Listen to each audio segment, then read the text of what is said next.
Peterborough Patriots versus the Charlestown Chiefs. Brought to you by Sheehan's Rustproofing. The Chiefs have just come out on the ice for a warm-up period. They're about to try for their 5th consecutive win. They're getting a good round of applause from their own booster club, who have traveled all the way from Charlestown to be here in Peterborough tonight.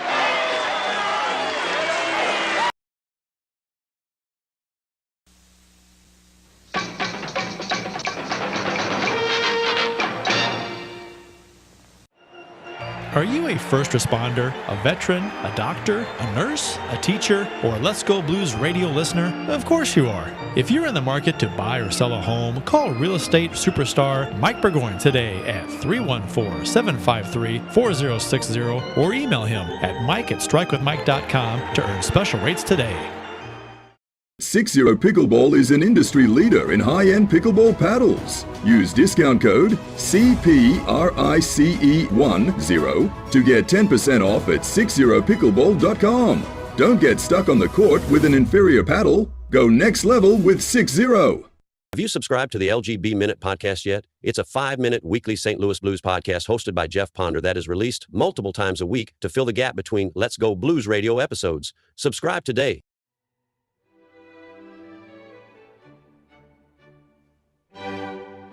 You're watching Let's Go Blues Radio, the original St. Louis Blues hockey podcast with your hosts Kurt Price, Bill Day, and what appears to be a Peter Dinklage cosplay. So just sit back, grab a beer, and enjoy the best blues hockey talk on YouTube.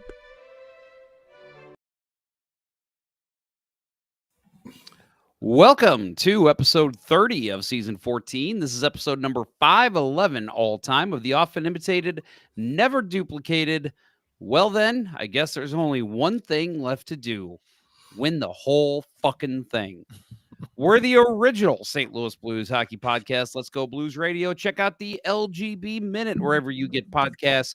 It provides you with a daily look into the St. Louis Blues in a quick hit fashion. Smash that subscribe button wherever you get podcasts. You got a little logo up in your top left there, Kurt. That's interesting. Little OBS studio. Is that you? Yeah. No. What? There's a Blues logo in the top left of your screen. And you got a cup in the top right of yours. It's a new graphic in the middle. Oh, that's cool. For the playoffs, yeah.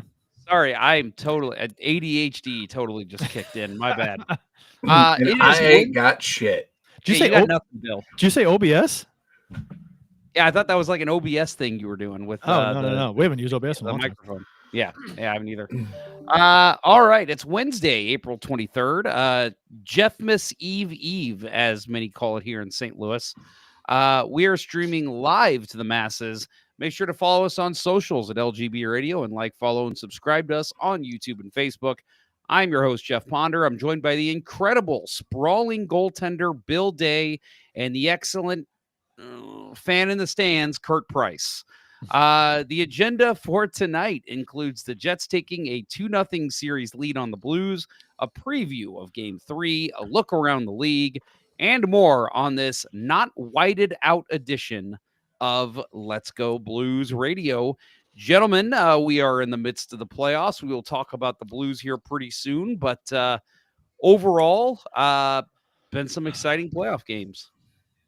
Yeah, and we'll get into the games a little more detail and give our thoughts and everything. But man, it seemed like a missed opportunity in Game 1. But no, it's been fun. I thought the Blues have been right with Winnipeg most of the way. So some other good games in other series too. Yeah, it's been pretty crazy. Man, I'm rocking the Habs jersey tonight because, of course, I had to watch the game earlier tonight, and holy shit, Logan Thompson, goalie performance of the playoffs so far with the third period he put on. Yeah, it's been pretty outstanding, and I'm Binner Nice with the cup. Binner's had I feel like he's played very well. A couple weird ass goals on him, especially in Game 1. But yeah, we've seen some really good goaltending performances, I think, overall. Hellebuck's look good, but yeah, in all the playoffs, I think there's been some really nice goalie saves, and they've looked good. It's been fun. It's been fun, but it's been frustrating too. Yeah. Yes. So For sure. I have to keep telling myself that this is just bonus hockey for the Blues. We were not supposed to be here. So, well, yeah, and that's a nice way to look at it. But I think once you're in, you get greedy, right? It's funny because it's like the Blues this season. The expectations were that they were, pretty much a bubble team, and that's where they ended up. And the Cardinals this season, their expectations were not high at all. They're fairly low, but now they're losing some games, and people are all pissed off. I'm like, well, this is kind of what you expected, right? So, right. This is why nobody went to opening day. I mean, it's funny how somebody can say this team is not very good, and then they get pissed off when they're playing and they're not very good. The Cardinals I'm talking about, and it's I think it's because fans they want to be surprised in a good way, because it's like I could not have lower expectations, so they have to play better than my expectations, right? And it's like, no, they're going to play right at where you expected them to be. Yeah, I think you want to be wrong. You want if you're down on the team, you want to be surprised, and it's fun. I guess you see the inconsistencies, and you see where they're lacking, and you get frustrated. You're like, just I can see it. Can't you guys see it? Fix it. Yeah. Just fix that. Yeah. Well, did you see the article Myrtle put out in the Athletic today about the teams? I think might have been McAdoo, but the teams that are the happy to be here teams, and what everything is, and the analysis of the Blues was, yeah, they're happy to be here, but if they get knocked out, it looks like a missed opportunity. I think what throws a wrench into the whole works as far as happy to be here is the 12-game win streak. Yeah, and I think people were so high on this team, and then you get some of the national guys saying, "Hey, look out for the Blues; they can make some noise in the playoffs." They're right. peaking at the right time. Right, so. And we all still have 2019 on the mind. Yep, and that's something, Kurt, you called out a couple weeks ago, that this is not the 2019 team, and it's so funny that you said that. And Bill, I don't remember I don't think you were playing goal for us, but it was literally a day after that came up in one of our shows, and I had my ice hockey team. We were all sitting around, and one of my teammates was like, "Oh man, doesn't this give you 2019 vibes?" And I'm like, "No, stop it! No, it doesn't." And I just think that's just, you look at a team that wasn't supposed to be here, and now they're here, but the people forget the first part of that with 2019. Yeah. They were supposed to be there, then they weren't, then they were. So that was pointed out. Much different story. Yeah, that was pointed out by somebody. I forgot who it was, some analyst, some Blues analyst, and they were talking about that, and they said, "No, well, the differences are this. That 2019 Blues team was supposed to be a cup contender. They were supposed to be one of the teams favored to win, and they just got off such a terrible start. So that's different. That team, that team who is still coaching. That team was, that team was built to win a cup. Hopefully, this team was not. I mean, no. Eventually, that's the goal. But this team was in a retooling stage. So. And then all of a sudden we're in the playoffs, and I get it. You get in, you got a chance, and cup crazy, right? The 90s promotional stuff by the NHL, early 2000s, whatever it was, which was great. But yeah, you get in the playoffs. Everyone's got the tinfoil Stanley Cups they're bringing to the games and stuff, and you have those pipe dreams of what if, right? So let's see how much damage we can do. Can we upset some teams? And it's only 4 rounds, right? We just have to win 4 out of 7. That's it. Yep. So I agree. We had a YouTube comment that is for some reason not showing right now. Let me pull that up real quick. Is it Justin Scott? No. It is. There is okay, there's one from Justin Scott, but yeah, there's one I think it came from earlier. It was called Breck Shea Burner. What, from y'all's perspectives, is the reason the Blues have faded in the third period repeatedly? I just think we can talk about regular season in another breath, but for playoffs, Winnipeg's just a better team. I mean, I hate to say it like that, but it's just Winnipeg is going to keep shoving that puck down your throat. And, it's a thing where if you've got 4 lines rolling, let's just say the Blues did in 2019, if you've got the superstar potential, if you've got a fully healthy defense, which I don't think Colton Parayko is right now, I think Definitely that is not. part of the problem we're seeing with that is I just don't think this team's not there to be able to compete at a high level late in a game against a team like Winnipeg. I think too that the Blues in the first game, they had a lead going into the third. And so they did not play the third period the way they played the first two. Now, I'll give credit to Winnipeg for helping the Blues not play that way. But, the Blues weren't pressuring. They weren't sending 2 guys on the forecheck. There's just 1 guy on the forecheck when they're dumping it in. They didn't really try and pressure. And it seemed to me like they were trying to play conservative, play it safe, no mistakes, don't get caught up ice. And I mean, we've seen that movie before where you do it too early in the third period, and they did it really early in the third period. And the Jets tied it midway through, and then they scored the winning goal with a minute and whatever to go. So that just, you can't. Winnipeg's like you said, Jeff. Winnipeg is the better team. So they are stacked. And if you have a lead in the third, I thought the Blues played the stats and otherwise say otherwise, but I thought the Blues played a pretty good first and second period against Winnipeg in game 1.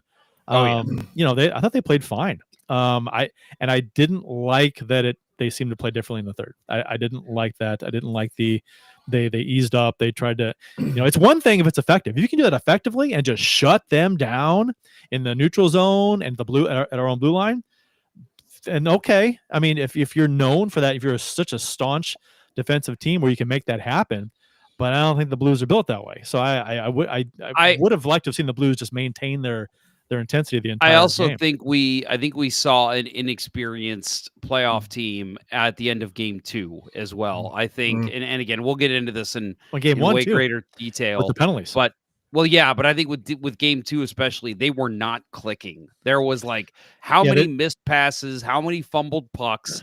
You mentioned the forecheck wasn't there. There was just a lot, I think, of inexperience on the ice that led to them kind of looking, and I hate to use the term, but kind of looking like a nervous team, thinking we can't go down 2-0. We have to get the next goal and at least get this to overtime. And I think an experienced team like we saw again in 2019 and years before, I think it was, hey, guys, go out there and play your game. We'll get the goals. If we don't get them tonight, we're going to get them in game 3. So I just think we saw a little bit of the inexperience of this team.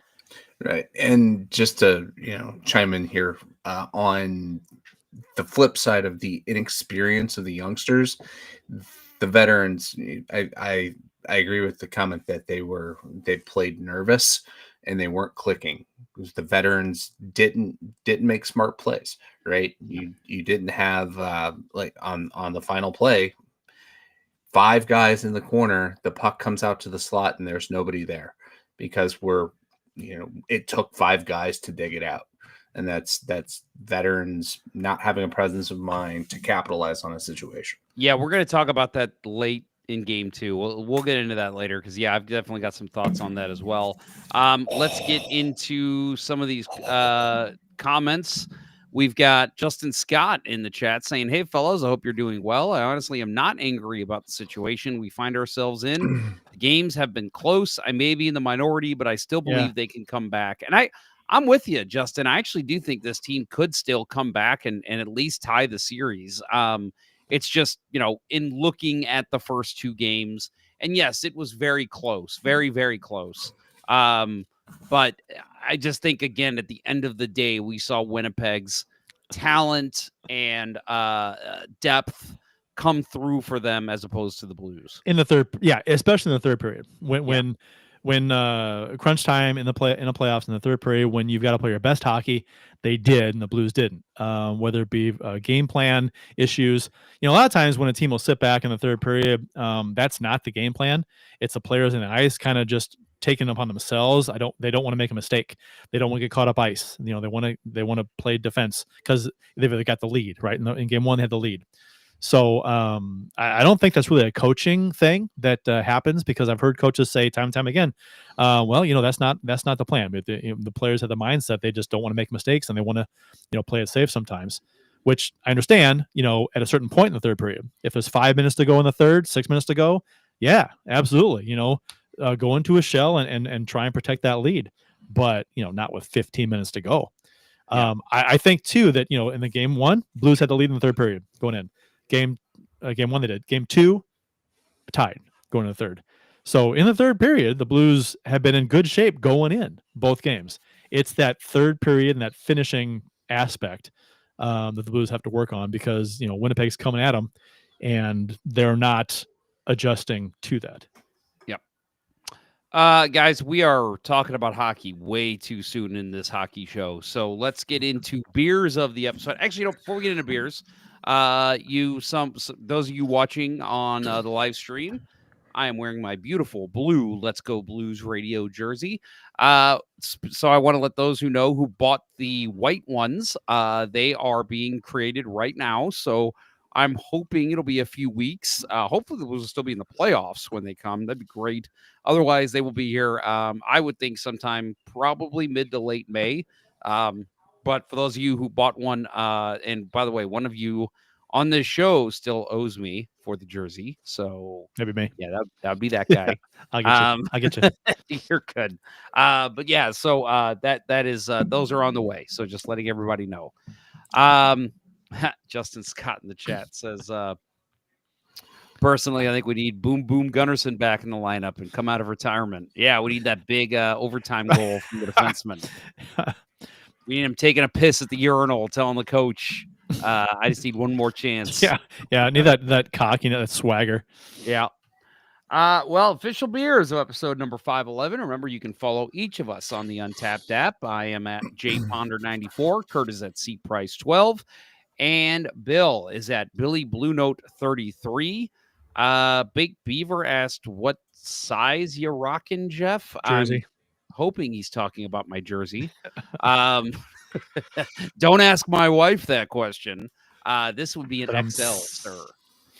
So it you can see it hangs a little bit, not too bad. So that's the way I like them.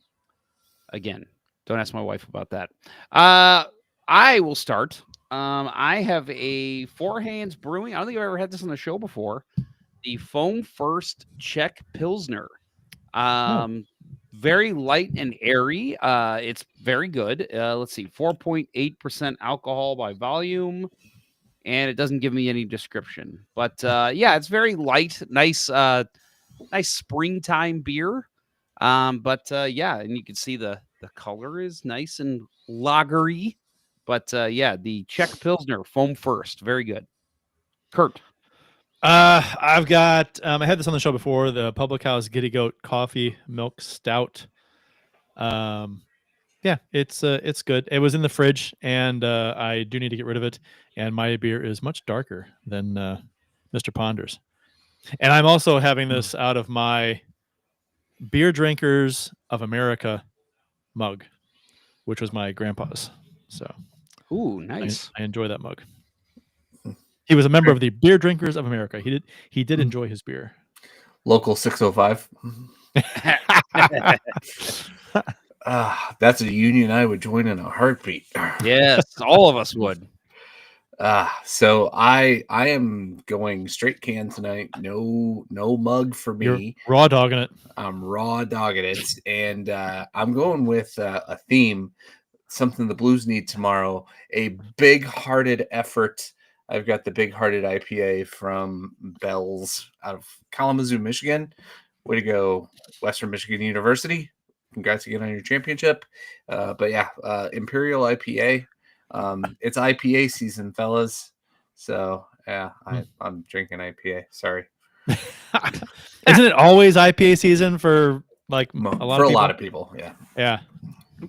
No, it's actually, when I was pretty good. So Austin, Texas is where I was last week. Why I mentioned the show, and it was funny talking to people down there. They're all talking about how great IPAs are, and I'm like, you fucking hipsters. Like, no. Did you break out the line about those who like IPAs don't have the taste palate because they can't taste the extreme levels of bitterness? No, I did not want to be a douchey Midwesterner, so I did not say that. Because the people have, varying degrees of palates, and as far as how they can and can't taste different levels of bitterness. And those who don't like IPAs have a broader palate than those who do like IPAs. Palate, yeah. I wouldn't say refined. That's snobby. I would say a broader. Refined sounds snobby. Okay. You had flashed it up here, but let's go ahead and bring him up again. Baked Beaver chimes in with his PBR 16 ounce per usual, and as always, Fort Worth. I'm kidding. FTW for the win. PBR is my favorite cheap beer, so I'm with you 100%. Love me some PBR. We should. I know Stag is probably the favorite of the show. Of those, mine anyway. We should set up a PBR and a Stag and race them. Yes. Bill, are you a Stag guy at all? No, not really. What's your go-to cheap? What's your favorite dollar beer, Bill? Favorite dollar beer? Dollar draft, dollar bottle. What are you going with? You going with Natty Light? You going with Oh hell no! Oh, hell no! Nothing like that. The Beast? You going Beast? Ooh, no, the Beast. No, old style. Nothing. Old style. Nothing that you could get away with at a high school party. Yeah. I honestly, I'm not a huge fan of like dollar beers. That wasn't the question. So this guy's refined over here.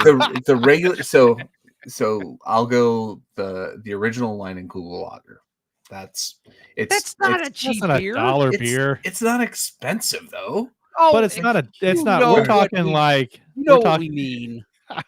So the last one I had was Red, probably. No, I'm not a PBR guy.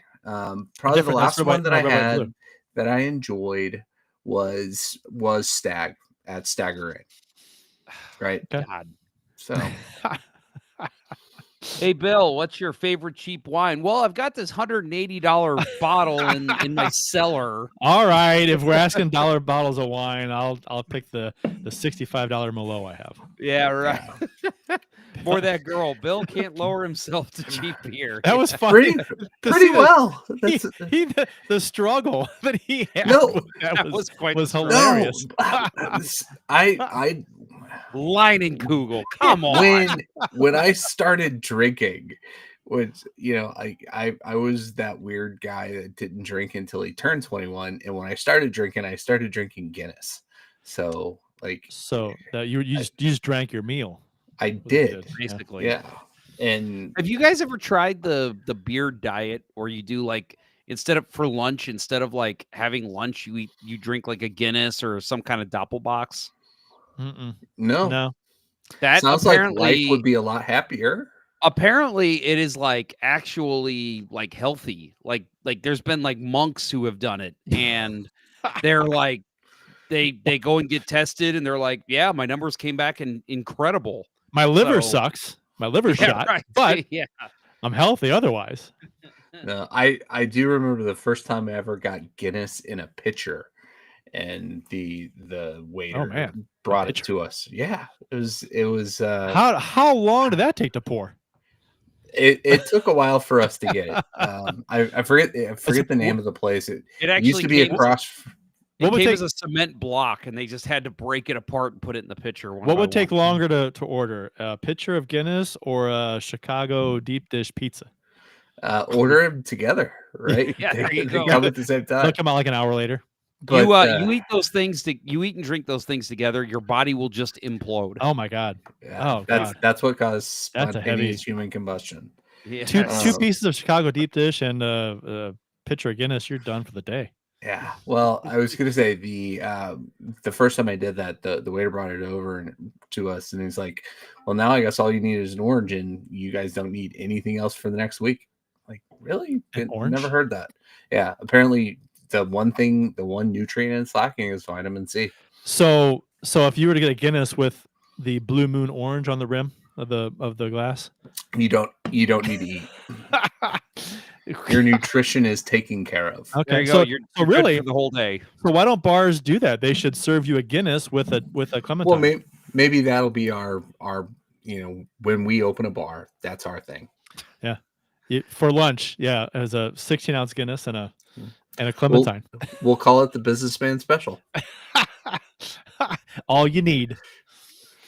What's the name of our bar? CBJ? No. CBJ? No. BJC. That's already a thing. Yeah. I don't think that's gonna work. CBJ? I don't know. Whatever. DPs? We'll work on it. PTs. There you go. PT's sports bar. All right. Bill was like, I apologize to absolutely fucking nobody, says Justin Scott. Yeah, pretty much. For those who don't know, PT's is a gentleman's club on the Illinois side. Oh, I didn't know that.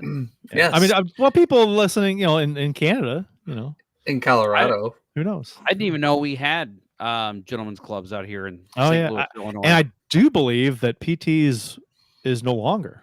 Is it being converted into something else? It's called JBC.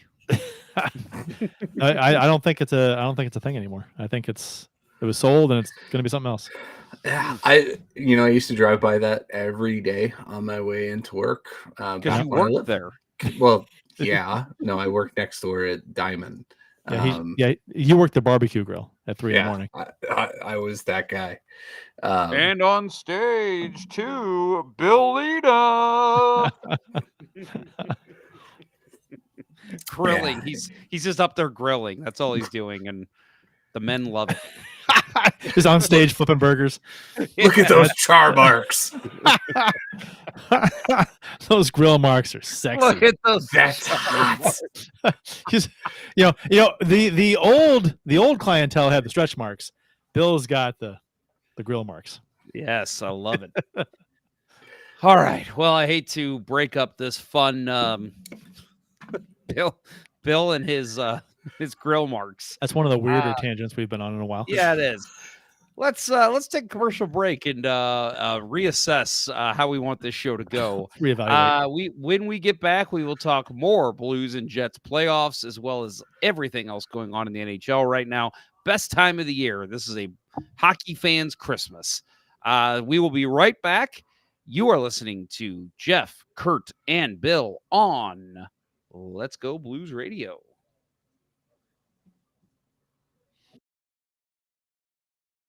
We'll return after these messages.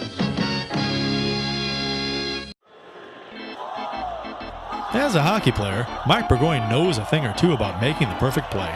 And when it comes to real estate, he's always ready to score the winning goal for his clients. If you're a first responder, a veteran, a doctor, a nurse, a teacher, or a Let's Go Blues radio listener looking to score the home of your dreams, you'll receive special rates with Mike. Go ahead, shoot some questions his way, and he'll have the answer quicker than Curtis Joseph on a breakaway. Curtis Joseph got the pedal down! Any barriers? Mike will mow them down like Chris Pronger in front of the net. He'll score you your dream home or sell your existing home faster than a Brett Hall one-timer. Flip past the Hall, he shoots, he scores! See Burgoyne's real estate prowess in action today by emailing him at mike@strikewithmike.com or by calling 314-753-4060. That email again is mike@strikewithmike.com, and that phone number is 314-753-4060. Getting Mike Burgoyne on your team will be the boost your power play needs. The battle for the top spot in the league is on the line. Many warriors have entered the concrete jungle, but when the smoke clears, only one will remain. They all want it, but only one shall have it. Hide your children, lock your doors. Those with weak stomachs should almost certainly look away. This is Big Boy Pickleball. You have been warned.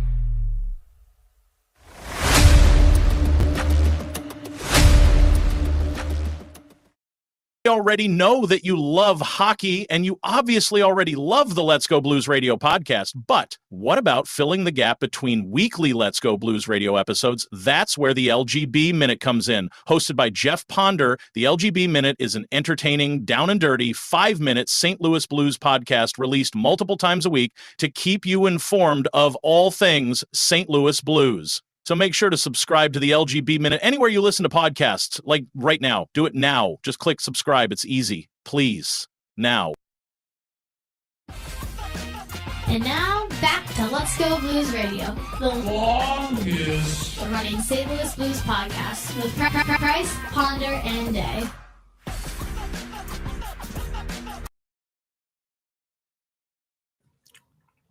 So, as we mentioned, we are going to get into some Blues and Jets action here. Let's talk about Game 1 for a little bit before we get into talking about previewing what's going to happen tomorrow night. Blues did lose this one, as we all know, 5-3 Saturday night in an absolute heartbreaker. I thought for sure that the Blues were going to pull this one out. I really did. Did you guys get that feeling? Like when they had the lead, I thought this is going to the Blues. They're going to pull this out. When the first few minutes of the third period went by and we had the lead still, and we're getting 5, 6, 7, 8 minutes into the third period, I thought, okay, I mean, we've settled in. We can do this. And then obviously not. You know, they tie the game with midway through the third, and then the shitty aspect of the was I follows goal. Was that the Bennington's stick got hung up on Parayko at the side of the net? Was that the one? No. I follows goal. So. Bennington, just his stick wasn't in the right position. Lifted his pad slightly and it went under. I'm watching it. Yeah, now. he was. Yeah, I follows in front of the net, and and he just slid it in on him. Yeah, he just jammed away and it went under his pad. That was kind of just a bad break. I thought the first goal was just the power play goal. The power play goal, yeah. Shifley's goal. The one. Oh God, the bad, totally just unlucky. Just the pass across that goes off the stick and then up over Bennington is like you can't do anything about that. Well, let's say it too. I mean, that is a Blues playoff goal against, right? Like that's the type of goal we have seen way too many times. So when that went in, it's the playoffs. That's what happens. Yeah, it took me until they did the replay at the beginning of the second period before I realized that it went off Suter's skate. Because I'm like, I could not figure out why Bennington was so awkward going backwards into the net on that play. I thought this game was interesting because I thought a couple of Winnipeg's goals were kind of, I don't know. The first one was for sure fluky. But the Blues goals in this game, they were snipes. I mean, they were picking the corner on Hellebuck. And I was coming into this game, one of the things that we talked about in the previous show was Hellebuck's past playoff performances. Obviously, elephant in the room, right? Because he hasn't played well in the playoffs. And then the Blues are just picking corners on him. And I'm like, you couldn't fault Hellebuck on any of those goals. I mean, ringing them off the corner and in, bar down, they're well, and then Sundqvist was that was just a weird play in front that just was a perfect snap by Sundqvist to put that in. But Thomas's shot at the opening goal of the playoffs. Oh my Lord, that was a beauty. And that's Thomas's spot. He loves to go upper, right? I mean, that's his shot. Yeah, but the Kyrou goal though. That too. Going like perfect upper 90 on the blocker side. That's not a typical shot you see from him, and it was like he knew exactly what he was doing, and he executed on it. Awesome. And that's why I was kind of game one to me of the two was the one that the Blues let get away. Yeah, game two, it is what it is. It was tied in the third period, but you have the lead in the first game. Midway through, you were playing, I thought, pretty well, and well enough anyway. A good road game, I thought, in the playoffs, and then just allow those two goals late. So it's like that game sucked because that game you had and it got away. And I thought, that the way that it got away was Winnipeg wound up taking advantage of the matchups, right? They were able to we had the misconnection between Binnington and Leddy, and that kind of led to a turnover, and the Blues got scrambly. It was the Shen line out there, and they iced the puck, and then they brought out the Scheifele Connor line, and that was a matchup the Blues don't want. Yeah, and Winnipeg took advantage, and they scored right away. That was who was out there. Who took that face off for the Blues? It was Shen. Was it Shen? Yeah. So ideally, Shen's a good face-off guy, but yeah, that misconnect on that icing hurt bad, obviously, because Winnipeg capitalized on that for the go-ahead goal. That was rough. A minute and a half to go, whatever. That was rough. I was worried. The longer this game goes tied, Winnipeg's at home. If it goes to overtime, I'm worried. Maybe it's just me in general being, late in a third period tie game or in overtime. I'm just like stressed out because it's like, especially on the road, it's just, you don't have the change. You don't have the matchup, which coming home now, so in Winnipeg, the games were super close. Okay. Could have won the first game, had lead in the third period, tied in the third period in the second game, 2-1 game. Super close. If coming home, if the Blues can take advantage of having last change, that could be big because the Blues have been outscored 4-0 on 5-on-5 in this series. So, yeah, I think I want to comment on something you said earlier that I agree with you. I think, as the more game one went on, I thought, okay, like the Blues need to do something because the longer this goes on, the more I'm going to think all the momentum is going to go to Winnipeg. But I also thought if we can get this to overtime, like my thought was, let's get this to overtime. Winnipeg is surging at the end of the third. I thought the Blues can get it to overtime and they can come out with their top line. Maybe we see something different. Maybe all of a sudden the momentum can shift back to the Blues. They can maybe win this pretty quick in overtime. That was kind of my mindset. I was actually rooting for overtime because I thought, let's end this surge from Winnipeg. And then, like you said, Connor's, of course, fucking Kyle Connor scores a minute 36 left. And from what I remember, face-off circle. Yeah. From what I remember, Connor in this game didn't have, a whole lot of chance. I thought the Blues did a pretty good job on Connor most of this game. Right. Because he was one of the guys we singled out. Like I said to Bill, I was like, if you shut down Connor in the series, you win the series. Yeah. I don't care what happens elsewhere. Connor is like the guy that's going to beat the Blues in this series. So Connor had one shot on goal. Yeah. Up to that point. Yeah. So I was very. He had one shot on goal the whole game. And that was the goal. That was and it. So, yeah, and I took note. Like I was going into the third period. I'm like, man, we've done a good job on Connor in this game. He had, you heard his name a few times around the net, but he never really did anything. And I'm like, we're doing not too bad. Good job. Just keep this up, right? But he did get an assist in the third. So until the third period, he was, Right. He got an assist on the he did on the first goal, the IFL goal, and the Scheifele goal too. Yeah, so he had two. He had a goal and 2 assists in that game. Yeah. So but and so did Scheifele. Yeah, but Connor's if Connor's getting some assists, that doesn't bother me as much. He just scores at will against us. Mm-hmm. And I was like, if I can hold, I think I said in the pregame show, if we can hold him to 2 assists all series long, we got this in the bag. And I'm like, he gets 2 assists in the first 2 periods, whatever it was. So same thing. I thought, man, if you can shut down Connor and Scheifele, and they're a deep team. There's other guys that can kill you, but yeah, if you can shut them down, I thought you take those 2 guys out of the equation. This, I think, is a very even matched series, especially with them having Ehlers out right now. Right. I thought, man, this is evenly matched. I like the Blues' defense. I like the Jets' defense. You take those 2 out of the equation. If Parayko and Holloway, Broberg, no, his defensive partner, Suter, Fowler.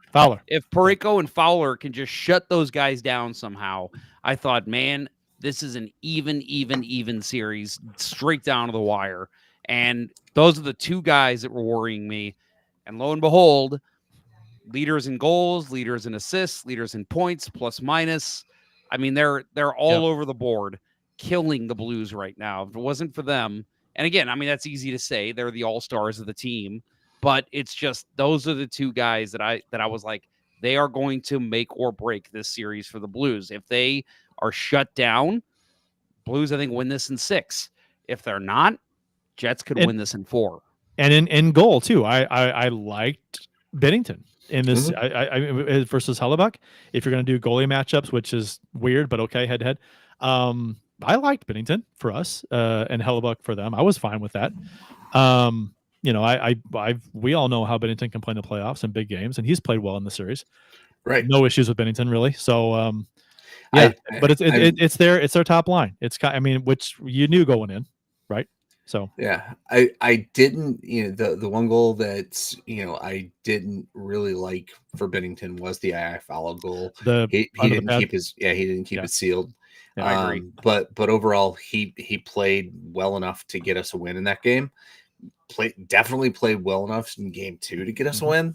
But yeah, again, I'll go back to the Fowler goal, the Connor goal was, you know, Shen, I think, went out to pinch and just left that gap that allowed Scheifele to get that pass through.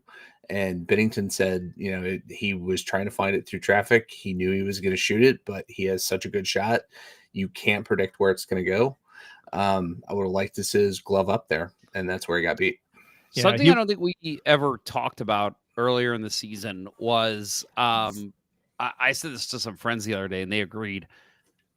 I think a giant reason the U.S. lost to Canada in the Four Nations face-off was they didn't play Kyle Connor in the last game. They healthy scratched him. Wow. And I'm like, you need that guy out there. Like, I don't care who you're playing over him outside of, like, you know, your typical Austin Matthews, people like that. But, like, yeah, I said that especially at the time. Against Jordan Binnington. Yeah, I was like, oh, right. Kyle Connor's not playing in this game. I'm like, what are you thinking? I'm watching the replay of the goal now, and he's hanging out in the slot, and then, you know, he's not really open. But then when who passes to him, Scheifele, curls off the boards, there's a lane there, and he just backs up away from traffic, right, and creates that space, and is a perfect pass, and is a perfect shot. And I mean, it's a nice play by Winnipeg. Looks like a hard play to defend. Well, and it's funny too, because, like, we constantly talk about Kyle Connor being a Blues killer, which he is. We don't even really mention, at least up until this point, Mark Scheifele is a fucking Blues killer. He always plays great fucking hockey against the Blues. Yeah, I don't have his stats up here, but he's always on the stat sheet too. It's just him and Connor.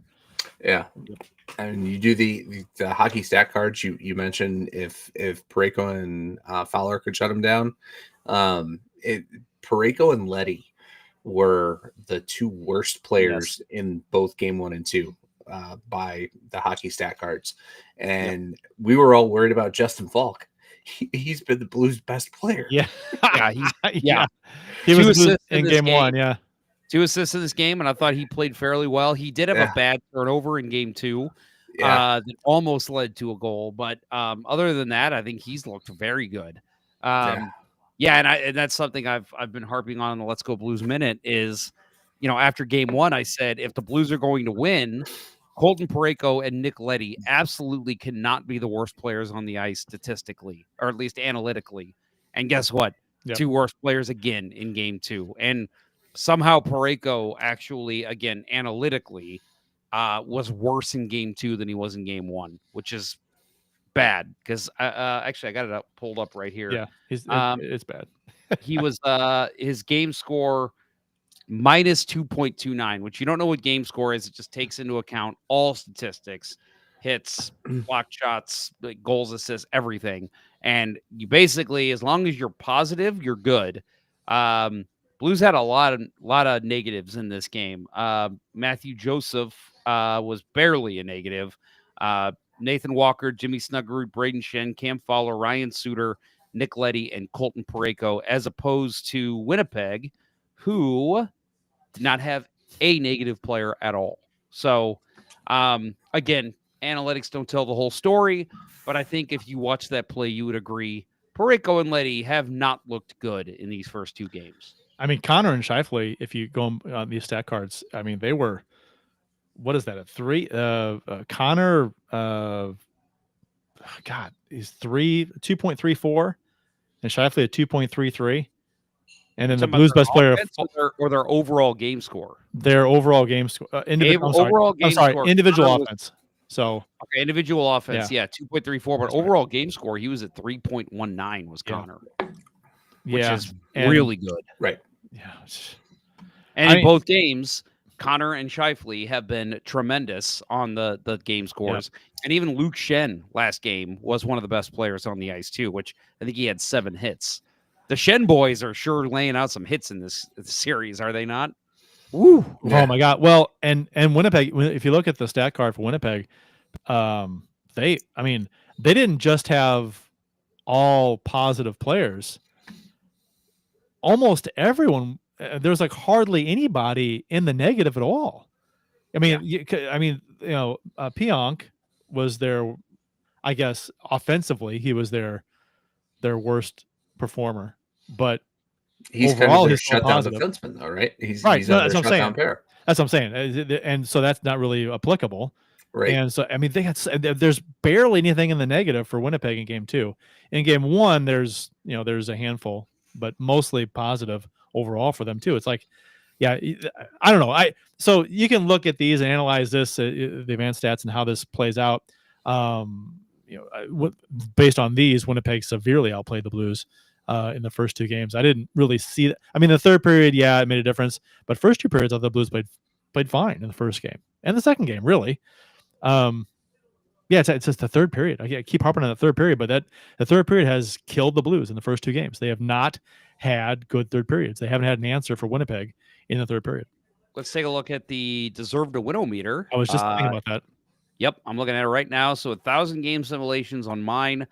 Deserve to win-o-meter has Winnipeg at 57% and the Blues at 43.1%. In game 1? So, in game 1. Yeah. That's interesting because if you look at the stat cards here, it shouldn't be that close. Yeah. Isn't that weird? Because they're both based on advanced stats and things like that. But the stat cards look heavily tilted in Winnipeg's favor. Yep. So it's okay. So we have a love-hate relationship with advanced stats. We do. Yeah, but the one thing that that doesn't take into account is the goaltending stats, right? And I would say that was going to be the worst game that Connor Hellebuyck plays in this series, right? The first game he gave up, 3 goals. We talked about it. They were super high quality shots. Yeah. But if you're going to score 3 goals on Connor Hellebuyck, you better win that game. Yep. Yeah. And the stat was that after that game, he had given up 3 or more goals in 10 straight games. Well, and in the playoffs. Before this game, he had given up 4 goals or more in 6 straight. So that game, the first game, ended that streak. So then the streak that was remaining was 3 goals, at least 3 goals in 10 games straight. And now game 2 ended that one. So the Jets take a 2-0 series lead on Monday's game, which this one, again, I think game 1 was closer, but I think you could also make the case that this was also a very winnable game for the Blues as they only lost 2-1. And I don't know, again, third period, Kurt, I think that's a theme here because they only had 5 shots in the third period. Kyle Connor broke the tie only 1:43 into the third period. I know, shocker, right? Kyle Connor scored the game-winning goal. What? And I saw that Kyle Connor is the 4th player in the past 20 years to score the game-winning goal in consecutive games to open the playoffs. He joined Chris Kreider, Nathan McKinnon, and Nicholas Lidstrom to do that, which is impressive, but also goes to show this guy loves playing the St. Louis Blues. The combined in the third period, the 2 games in the third period, the Blues have combined 7 shots on goal, and Winnipeg has 16. Yeah. So, we're totally getting dominated when it comes to possession and shots when we get to the third period. And I think you guys are completely right. The end of game one, they played not to lose instead of tried to keep attacking. I thought things were better in game two, but I do too. But one missed assignment, Bushnevich looking the wrong way, and Connor scores.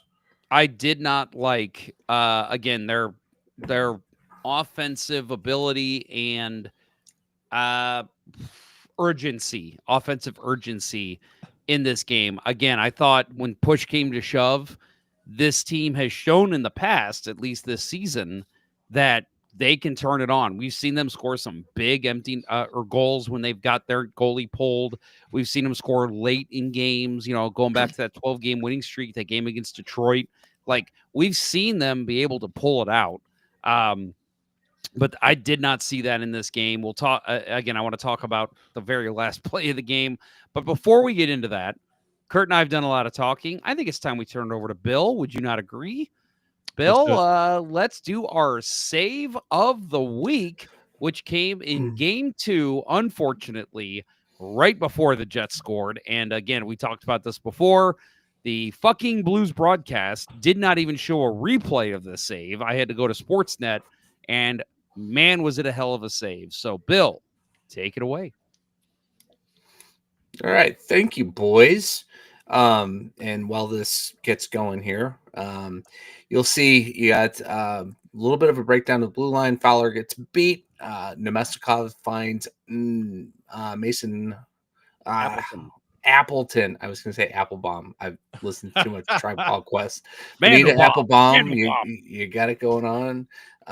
So Nemestikov finds Appleton, and Binnington with an absolutely unworldly save here, kicking out, and he had enough time to read this because Nemestikov really did kind of telegraph that the pass was coming. But what a great move by Nemestikov to leave Fowler's jockstrap at the blue line. Great pass, laid it flat, and Appleton had the whole lower corner. This should have been a goal, folks, but Jordan Binnington gives up his groin to make the save. Absolute thing of beauty here. One of the best saves you're going to see in the playoffs. Puck goes off the pad, up in the air, and there's no jet there to knock it back down. Goes over the net. Just absolute, like, my groin still hurts from watching this. What an amazing save by Jordan Binnington. And yeah, it is such a shame that the Blues broadcasters are just like, oh, that was a pretty good save, and not another mention because they had to sell some FanDuel product or something. And I'll my little soapbox here at the end of this is I cannot wait to stop paying for the FanDuel sports app. As soon as the Blues first round is over, I am canceling that shit. It's a garbage product, and I would like to see a little more focus on the game stuff from the Blues analyst crew. But absolute. Jeff read my mind. He didn't even ask me what the save of the week was. We knew what it was. Here it is. I literally sent you a message too after it happened. It said, "Well, I think we know what the save of the week is." I knew right away. I'm like, "That's it. That's got to be it." Yeah. And again, to not even get a Blues replay on that really drove me bonkers. And again, I know the Blues or the Jets scored within 2 minutes of that save, but it's like, go back to that. Come on. It's the first period. Big saves like that are just as awesome to watch, if not more awesome, than any goal the Blues are going to score. Go back and celebrate that. That's happened before, where a great play happens right before break, and I thought they were going to show it as they went to break, but they didn't. They showed something else, and I think they came back from break, and they had some kind of promo they had to do, and then play starts, and they never went back to it. Yep. So it's like, that's totally, I don't know what, whatever. An abortion of hockey coverage right there. Yeah. I mean, just awful. Yeah, No, I agree. So they won't be on the air in Missouri because that's going to be illegal again soon. So you said abortion. Oh, got it. Yep. Okay, Yep. got it. Yep. Yeah. Yeah, good old Missouri. Overturning the will of the people. That's what happens sometimes. That's what we got to do. Who cares Yeah. if they voted that way? Let's end it anyway. Yeah. Dumbasses. All right. Anyway, yes, hell of a save. And again, this wasn't the only one. I mean, you said, Bill, that I picked it out for you because you knew that's what I knew you'd pick. But there was some. I mean, if it wasn't for that one, there's 4 or 5 from Binnington that we could have selected this week. He made a couple big ones, I thought, in the first period as well in that game, as well as the first game. I watched the first game with some friends over at Hot Shots, and yeah, I can't tell you how many times we were like, "Whoa, Binnington!" I mean, he's had a good series so far. You mentioned the one Iafallo goal. Outside of that, I have not hated any goal against him, and I think he's played very well. Yeah, it was the we couldn't remember what the Parayko mix-up was. It was the game winner in game 2. But that's right. It was the stick getting hung up on Parayko. Yeah, that's and I think this can be a theme that we can talk about for the rest of game 2. Yeah. To me, that showed that Parayko really is still playing hurt, because usually that's a pretty easy pivot for him to make, and he just kind of battleship turning into the goalie instead of that was rough. Slimming up and trying to stay out of his way. That was rough because you saw Binnington's reaction, because he's going to his left, Binnington is, but his stick's not coming with him. Mm-hmm. And all of a sudden holes open up, and I'm not saying he stops the shot because it was a high danger chance, but the chances of him stopping it go down drastically with his stick hung up, and he's all of a sudden there's holes because he goes to bring the stick over and he can't. So it's that just sucks. And 2 of the goals at that point in the series had been kind of like, well, Binnington's like, well, God damn it. The one that went off, hit off a body and then went up over him. Right. And we'll talk about the Snuggerud play here in a minute, I'm sure too. But with this one, that to me, same thing, Bill. I'm like, well, watching it live, I didn't even notice it hit Parayko. So my first thought as a Blues fan, when I see Binnington's stick on the ice, I think Kelly even said, and Binnington doesn't have a stick, and they score. Yeah. And my first thought was, oh, man, maybe Connor bumped into him. Maybe that's goalie interference. And then I watched it, and I'm like, what the fuck? Like, what are you doing, Parayko? I mean, that was just an abortion of a play. State of Missouri has outlawed that play for Colton Parayko. I mean, just a bad play. And again, I think, and again, we're looking at game scores. Worst player on the ice for both teams, Colton Parayko. His game score minus 2.41, which is even worse than the previous game. Not looking good on that play. And Jordan Binnington, they're friends. I'm sure it's like, okay, just make up for it. But in the back of his head, he's thinking, Jesus Christ, Colton, what the fuck are you doing? I've got to beat my own team now. Yeah, I'm watching the replay here in slow-mo and just like watching Parayko as he just pivots that right foot around and just essentially just kicks Binnington's stick out of his hand. Yeah. And right when Binnington goes to slide across, it's like, God damn. It's a very slow and awkward pivot from Parayko, and he is an excellent skater.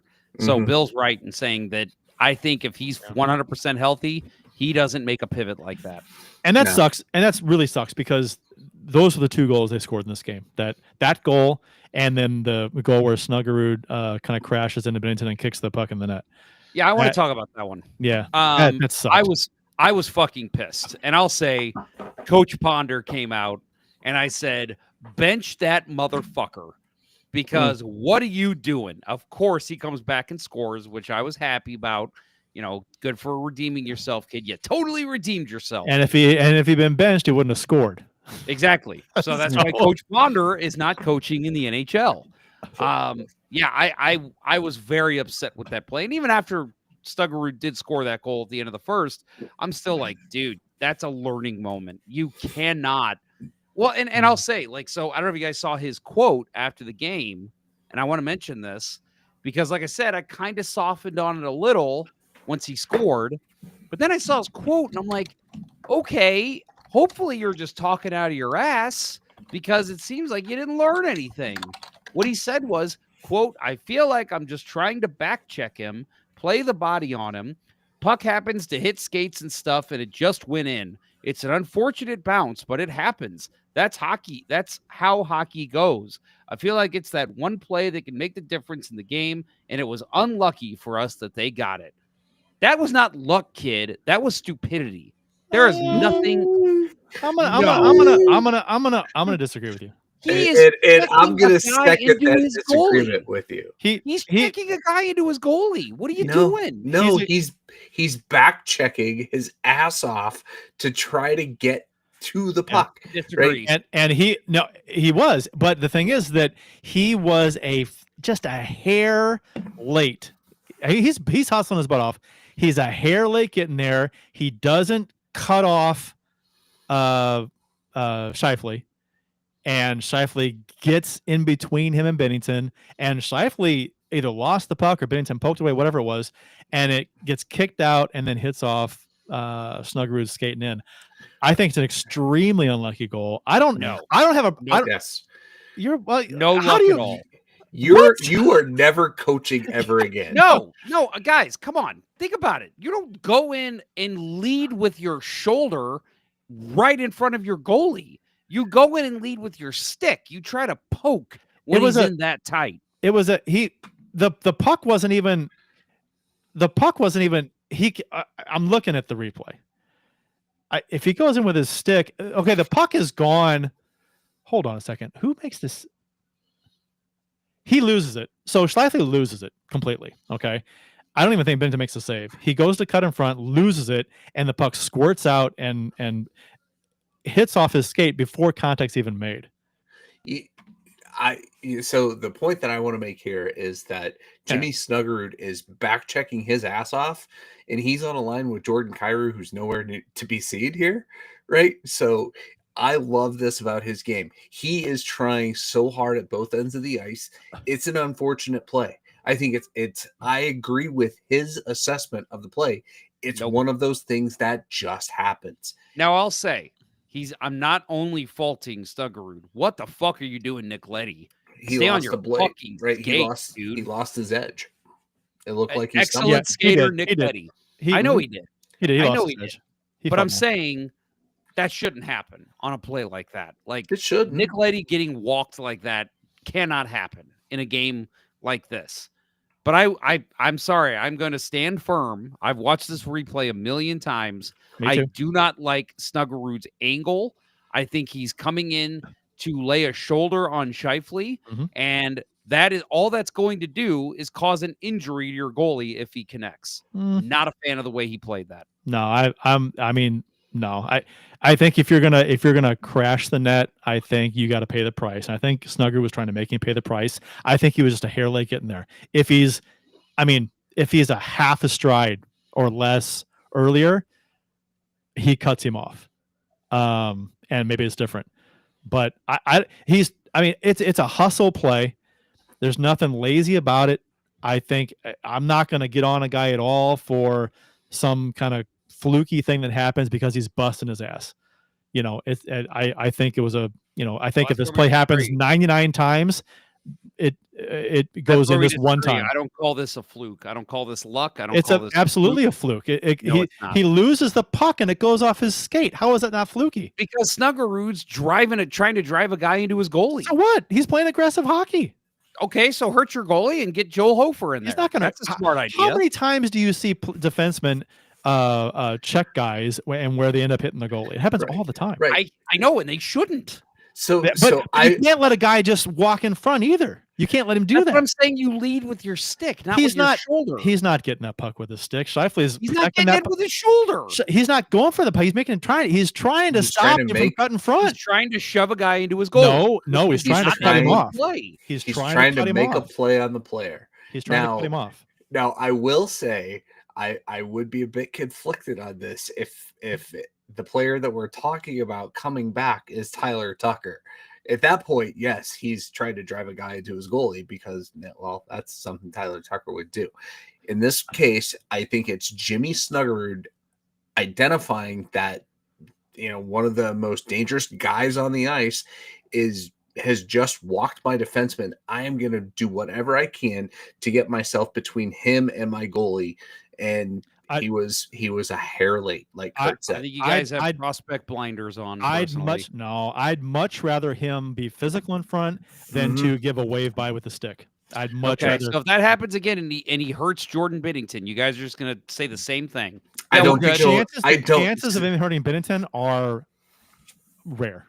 Right. We saw Barrett Jackman do that to Yaroslav Halak. What year Same was that? exact play. What year was that?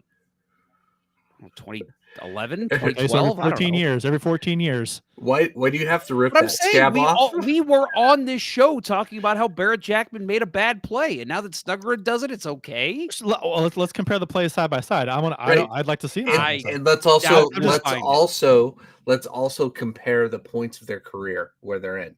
The thing that I don't mind about Snuggerud doing this is he is showing such a high hockey IQ. He is learning every shift. He is learning and evolving.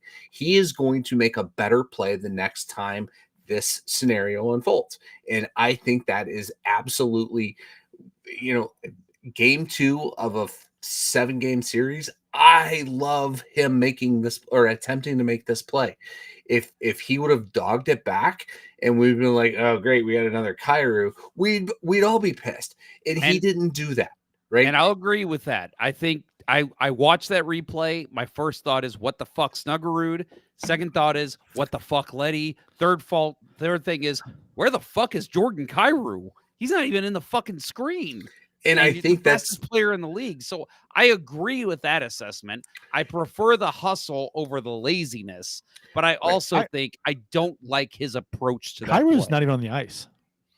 I thought he was. He's not. No, it's Thomas, Bolduc, Parayko, Letty. I think it was Bolduc. Bolduc. Oh, that's right.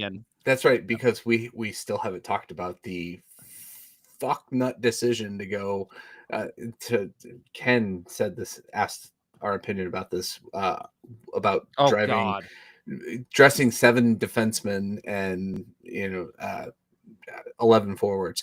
I fucking hated that decision, and I think that maybe that's part of this, right? Is Snuggerud, it maybe part of his decision making is overcompensating for being unfamiliar with his line mates in this situation. Yeah, but let's get into that talk. I absolutely agree with you on that. This was a big thing that Berube was doing. What was that, the 22 playoffs, where it was like, oh well, we're gonna play 7 defensemen every game. No.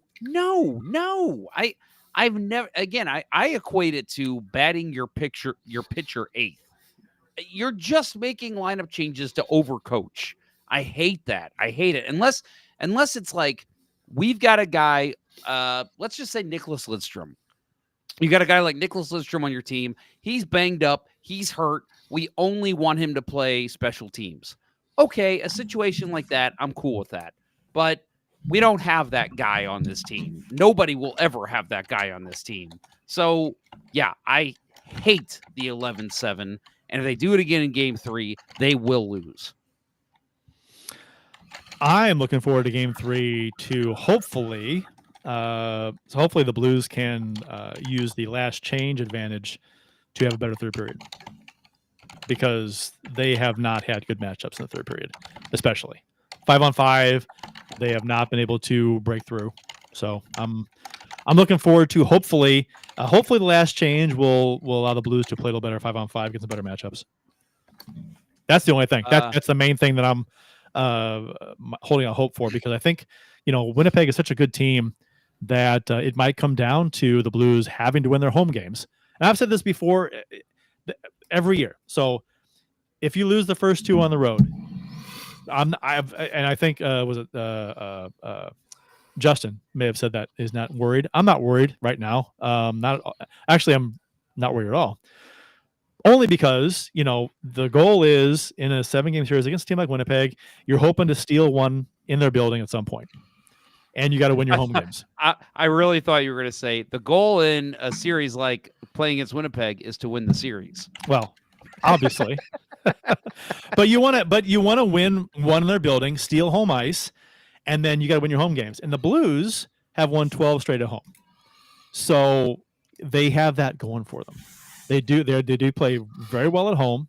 I'm looking forward to having the last change, and if they can win these next two at home, because you really have to, right? You don't want to go down 3-0 or 3-1, obviously. So you even up at 2, and then it's a best of 3. And you got to win one game of the final 2 in their building, as long as you win your home games. If you win your home games, they got 2 more cracks to win one game in Winnipeg. Yep. That's the way you got to look at it. Right. These are the 2 hottest teams on home ice, right? Going into the playoffs, and Winnipeg held serve. It's our turn. Did you guys notice this? Ken Morris says it seemed in one period Fowler sat a bit. I did not notice that. Did you guys? I have to pull up the shift log. I didn't notice it either. Yeah, no, you keep a shift log? Which game? Shift log. Shift. I do keep a shit log. Which game was it? Log earlier. Which game was it? Did they say? It was the second game. It was the game when we dressed inexplicably 70 and decided Tyler Tucker needed to try to be out there to hold pucks in at the wrong point. Let's see the shift chart here. Speaking of holding pucks in and Cam Fowler, we didn't mention it in game 1. What about that keep in on the Thomas goal? When the puck was squirting out, his skates and his entire body is past the blue line, and he just reaches forward and chips it right up to Thomas. Beautiful play. You know what? Kind of thing that we did not see before we had Cam Fowler. 2 times in this game. 2 times Fowler sat a little bit. He had a shift in the second period that ended at the 31:54 mark of the game. And then his next shift wasn't until 36:25. So 4.5 minutes, almost 5 minutes. And then in the third period, he had a shift end at the 49:10 mark of the game. And his next one was at 53:44. So 4.5 minutes or so.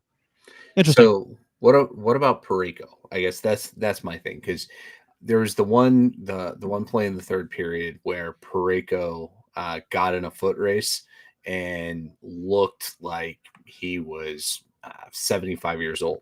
I was say skating on cement. Yeah, it was clear he was so far from 100%. It was why if we had, and at that point is when I started questioning, like, really, why the hell did we decide to go 7 defensemen? Is it because they really think that Parayko's that injured? And if he is, sit him, right? If he is going to be that much of a detraction from a solid defensive game, just sit him.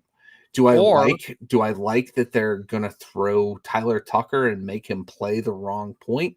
No, but I would almost rather Parayko sit and they bring up Matthew Kessel if that's going to be what this series comes down to, right? Or I think something you could do there too is if you still want to play Parayko for possible penalty kill power play, you could just give him third line minutes. You've been fine without him for the end of the season. Have him play in a Nick Leddy type role, give him 10 minutes a game, and let Falk and Fowler and Broberg do all the work that they've been doing to end the season. I agree. If he's hurt, and I've always said this, if a player's hurt, I would, unless they are just like Wayne Gretzky, don't play him. For one, you don't want to jeopardize his future. Like, Colton Parayko is the number 1 defenseman on this team for the next 2-3 years at least. Let's not jeopardize that future. And 2, he's not playing like himself. So, and we saw that. How long did we see this with Parayko with his back issues? And that's the way he played in this game. Right. And if anybody wants to say, well, it's all about the heart, right? And Parayko's showing so much heart playing. Let's go back to 2019 and how ineffective Zdeno Chara was in that series after he broke his jaw. He put himself in the lineup every fucking night, and he was not great. Hey, if this is all about heart, Put me in there. I'll have the most heart out of anybody on the ice. I'm gonna revisit the question of whether he sat or not. I don't think he did. The gap that I mentioned, that's not unusual for players, I guess, based on power play, penalty kill, things happen on the ice. And especially when you have 7 defensemen. Yeah, 7. Yeah, right. He wasn't sat. He was still the number 2 ice time getter. Yeah, and every defenseman for both teams has a gap like that at some point in the game, just for various matchup reasons, or like say if you don't play the PK or whatever. So, I take that back. Number 2 ice time getter for defensemen. Falk led with 2050, Fowler 2017, Parayko 1959. Right, and that's just way too much for Parayko's current shape. Yeah, I agree. Yeah, I think because Broberg was at 1624 at number 4. Broberg was great. I'll say I would swap those two. Play Broberg more. I think he's playing fine. Yeah, but you go back to your earlier comment when we're in the hockey stat card discussion, and in game 1, maybe he wasn't terribly effective, but he also, at least on the positive side of things, but the guy that sat in this game was Matthew Joseph, right? And I thought we could have used some better forechecking, and that's what he's going to bring to the game. Not having him in there and then doing the line shuffle, and really it was Robert Thomas that was getting double shifted, and he looked tired at the end of the game. This goes to show, I'm looking at deserved to win meter for this game. This goes to show how well the Blues goaltender played. Actually, honestly, both goalies. Deserved to win meter for this game. Blues at 25.2% and Winnipeg at 74.8%. So this, judging by deserved to win meter and then looking at the stat cards, this should have been a Winnipeg blowout easily. But Jason kept the minute, and again, you mentioned it again. Parayko and Leddy, 2 worst players on the ice analytically, and that just cannot happen. That has to stop. In each of the first 2 games, shots on net for the Blues have decreased as the game has went on, period by period. So that's something too. It's like the first game, 9 shots in the first, 6 in the second, 2 in the third. That's pathetic. And then the second game, 10 shots, then 7, then 5. Yeah. So that's 5 shots in the third period. It's almost like they could have used 4 full lines. Right. It's that was so painful to watch, and the player so far. Maybe we can go into discussion about who's been the biggest disappointment for you guys at this point. I mean, it's got to be Parayko, but we've already discussed him. So, oh man, I don't know. I mean, Joel Hofer hasn't done shit yet.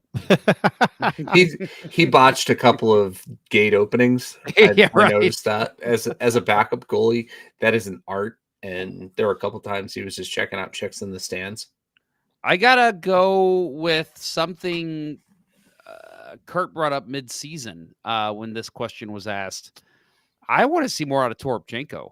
And I know that he's a bottom 6 guy, but he brings a lot of energy. Somebody posted a goal that he scored against Minnesota, and what was that, 21, 22, whatever playoff year that was. And he was just driving the net and just, looked like a monster out there. And I don't feel like we mentioned the forecheck. I think his forecheck game's been off.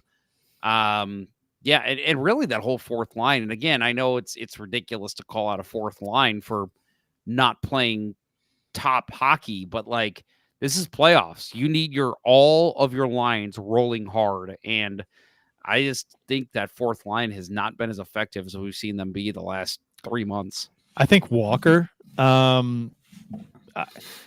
the role that he's played on the team this season, as an instigator, as a guy just to kind of just a little wrecking ball out there and just making things happen, getting under people's skin.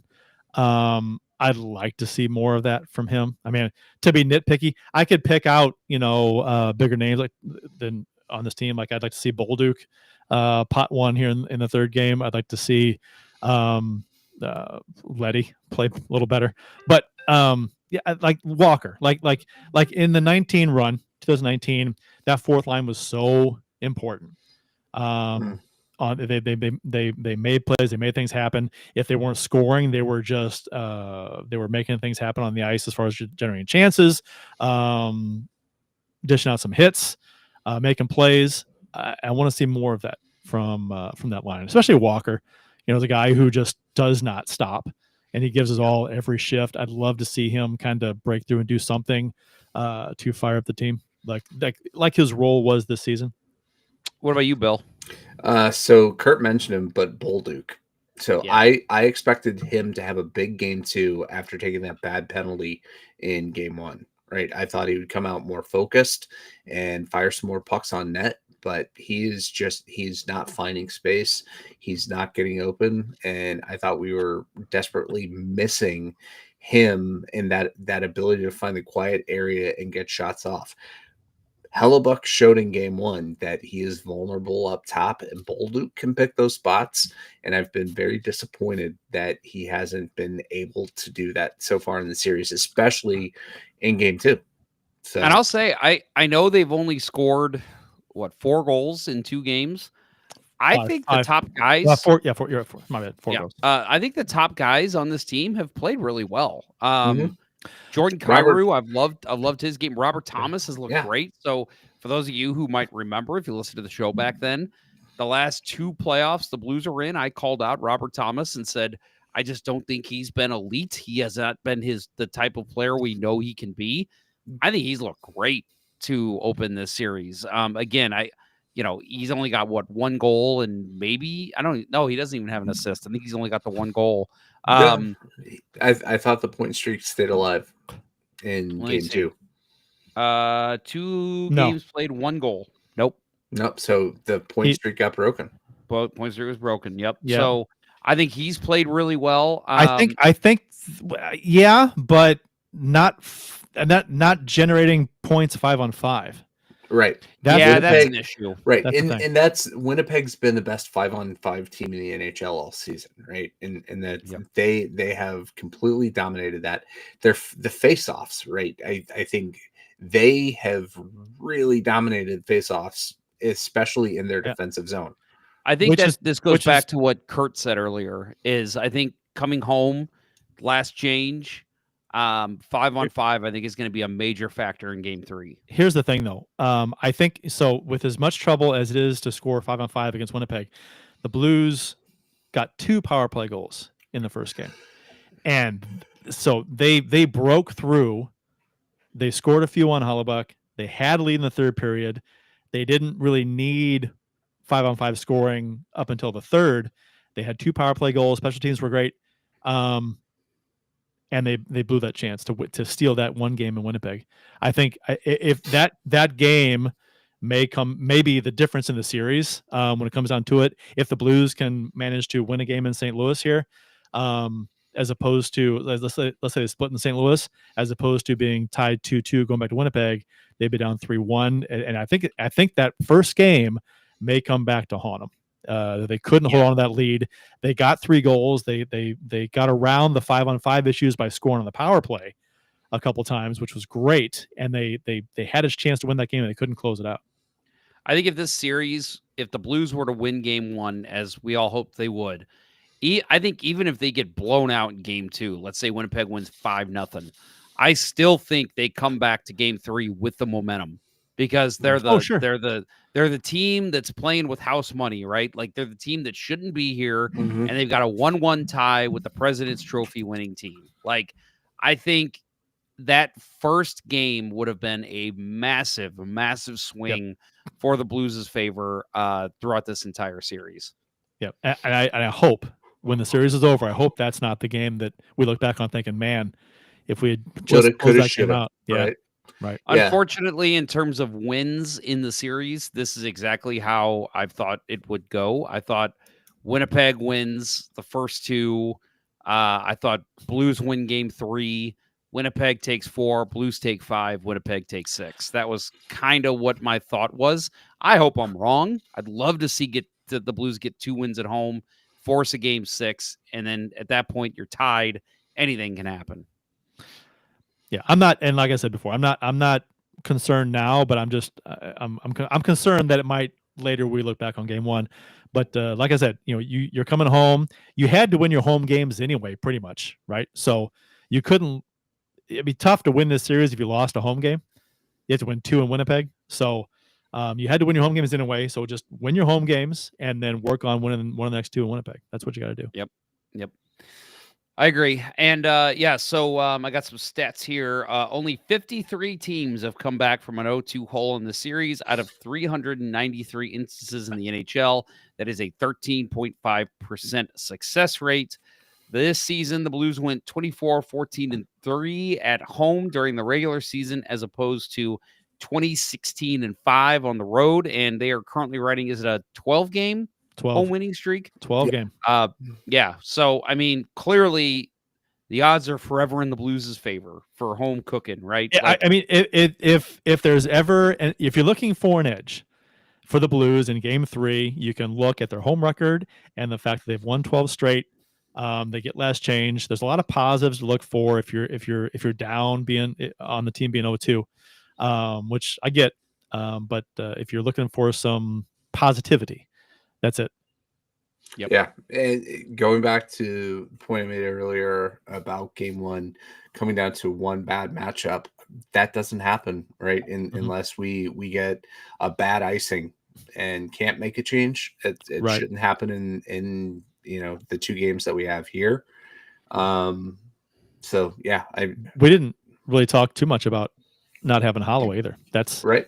That's been a problem because, I mean, against a team like Winnipeg, God, he's such a dynamic guy. Right. You need the one thing that we haven't been doing great about, and I think this is kind of emblematic of when you talked about Toropchenko being disappointing, is we haven't had anybody that really the speed has forced Winnipeg's defense to scramble, right? Yep. And Holloway would be that guy.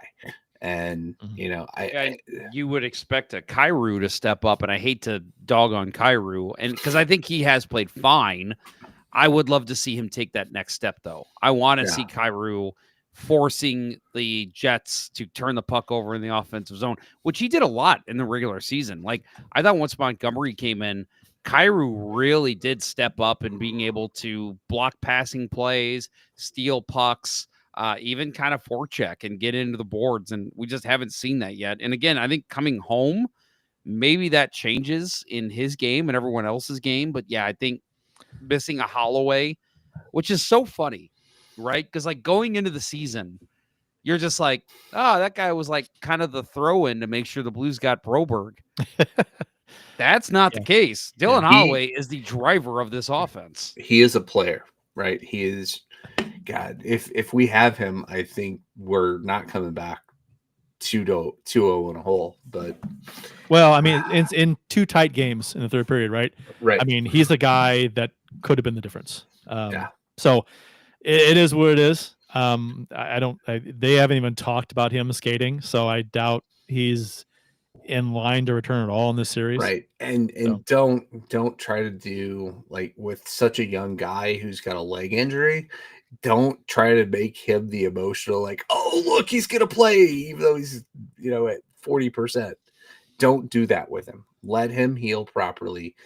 The rest, we've been in these games. Let the team do the job at home.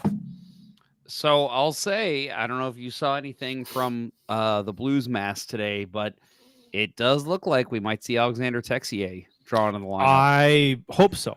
I think that's the way to go. I like his upside offensively. Was he playing in place of Foxa? I have not seen who he'd be in the place for. Yeah, I think it would be they go back to traditional good. 6 and 12, and he replaces Matthew Joseph, who again I just don't think Joseph's a Montgomery guy. No. I've kind of liked what Texier has brought in spurts this season, so I'm sure he's itching to get in the lineup. So I like that if it happens. Practice today, it looks like. So they gave Thomas the day off, but Montgomery did say that he's fine. Just wanted to give him the day off. Joseph skated in Thomas's place, which tells me Joseph's likely out, and then Texier skated with Sundqvist and Bolduc. So I like that because we've seen too, like Texier when he comes in, he's not just a 5-on-5 guy. They've been putting him on the power play, and I think he looks very comfortable. Right. So his offensive upside is much better than Joseph. Joseph's the banger type, and that's what you got to rely on the fourth line to do. So I can get that with this. I think that would be a smart move.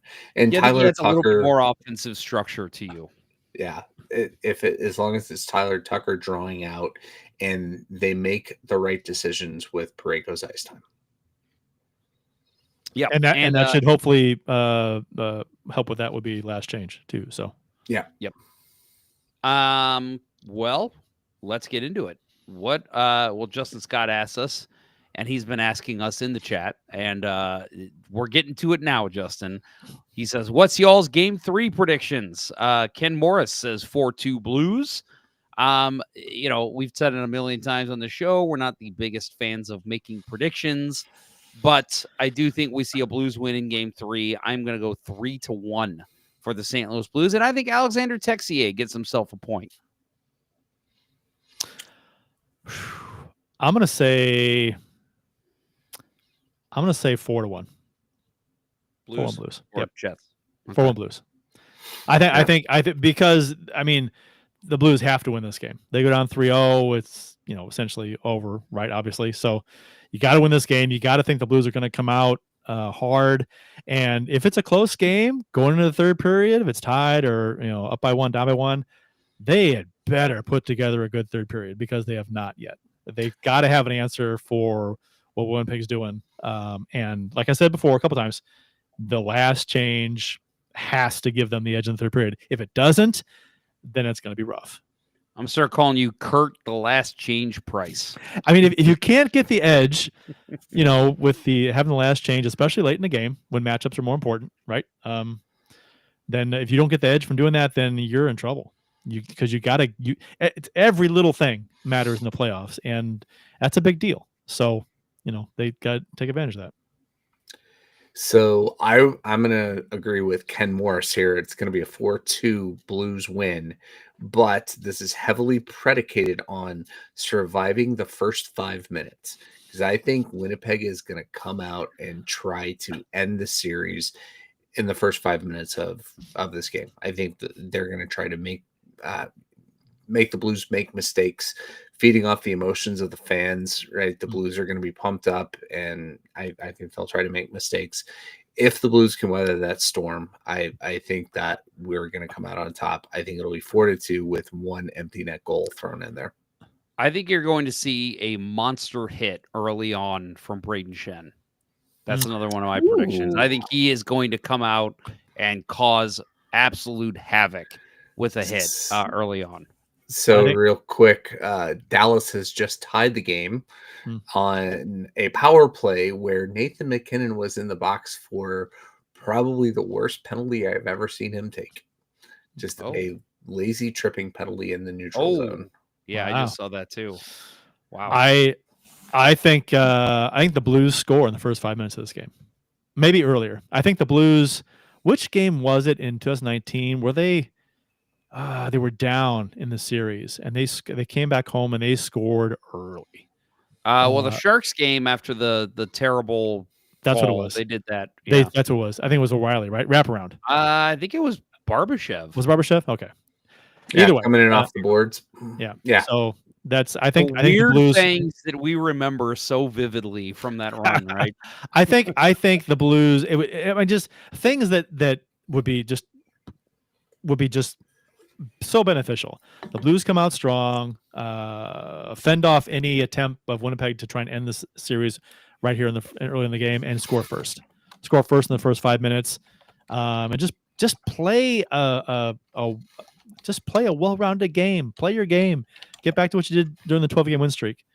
Matchups.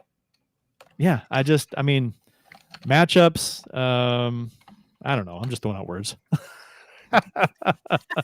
You're throwing out buzzwords. I ran out of things to say. I'm like, I think I've said everything I wanted to say about this. That's what I love to do in like business meetings, by the way, is I'll just go like yeah, like cohesion, synergy. Synergy. Get a 5-on-5 goal. Get a 5-on-5 goal in the first 5 minutes. And then get a power play goal later in the game, cup and pot and empty netter when it's 3-1, make it 4-1.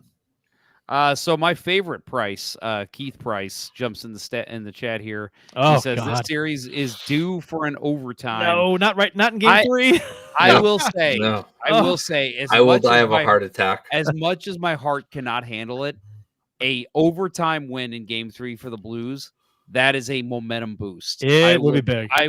I would hate to have to make myself live through it, but if they win, oh my Lord, the jubilation in this city. Do you know what would happen? Okay, so if game 3 goes to overtime and the Blues lose, oof, it would feel like they've lost the series on that goal.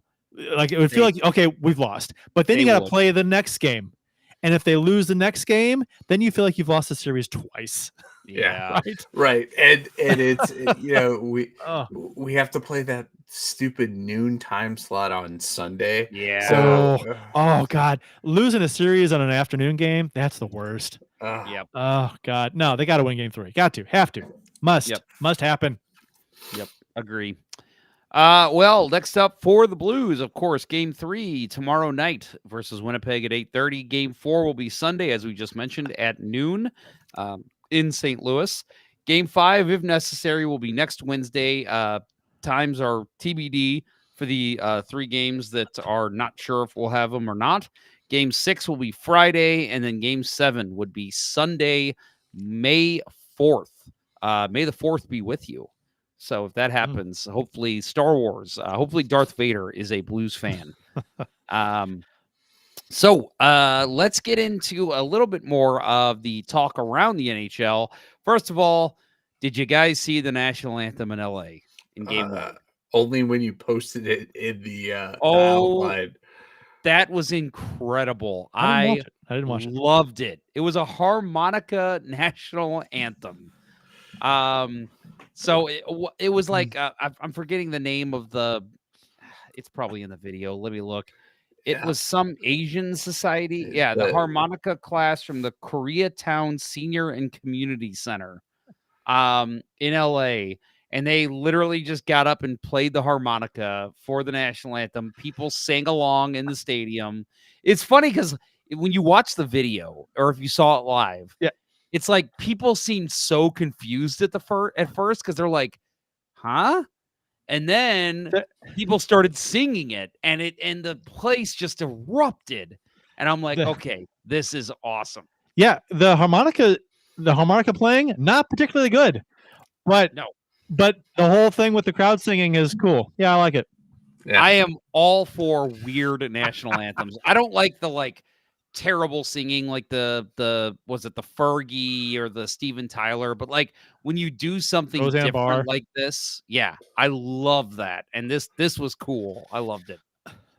Did you see what Paul Bissonnette said about game 2? No. So apparently they asked these people to come back and do game 2, and they said that apparently this whatever this senior community center is, apparently they turned it down. And they said the reason is because they need to rest after game 1. That's funny. That was true story. I'm not making this up.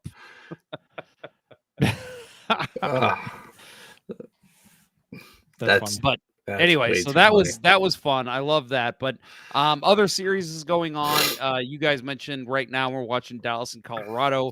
Third period, 10 minutes ish left. 1-1. Sorry, 9 minutes. 8:42. Probably, yeah. Sorry, 8:42. Bill's always ahead of everybody. Yeah. It's because I'm closer over. to the city, Bill's already seen the whole game. It went to overtime.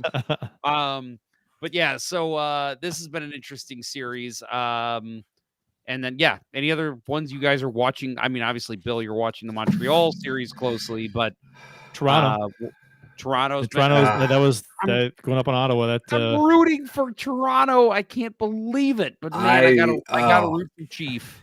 Yeah, that game last night, I so wanted Ottawa to win, and but I also can't bring myself to cheer. And I was going to ask you guys this earlier.